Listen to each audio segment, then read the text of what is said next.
Moin Moin und herzlich willkommen aus dem Miniatur Wunderland. Seit Jahren laden wir die vielen Menschen, die sich den Eintritt ins Wunderland nicht leisten können, im Januar zu uns ein. Und obwohl es für uns seit 2 Jahren ehrlich gesagt nicht so gut läuft, möchten wir das trotzdem diesen Monat machen. Denn gefühlt ist es wichtiger denn je. Es geht so vielen Menschen in diesem Land nicht gut. Und gerade Kinder haben so heftig unter der Pandemie gelitten und tun es auch immer noch. Corona boostert die Probleme.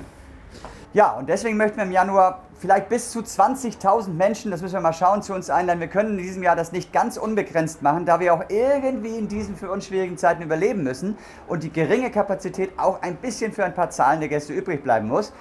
Aber wie immer, jeder von euch kann das für sich ganz selbst am besten einschätzen, ob man sich das Wunderland leisten kann oder nicht. Wir erwarten von euch keinerlei Nachweis, sondern wir vertrauen euch da komplett.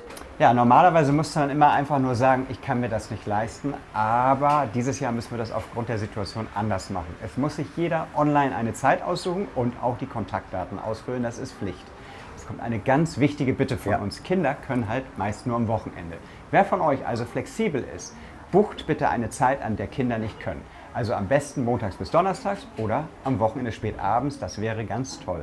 Ja, und eine ganz große Bitte haben wir an alle, die das Video gerade sehen, leitet es bitte weiter. Vielleicht gibt es ja auch bei euch in der Umgebung ein paar Menschen, die den Euro 3-mal umdrehen müssen, ja, um irgendwie im Leben zurechtzukommen, jetzt vielleicht noch mehr.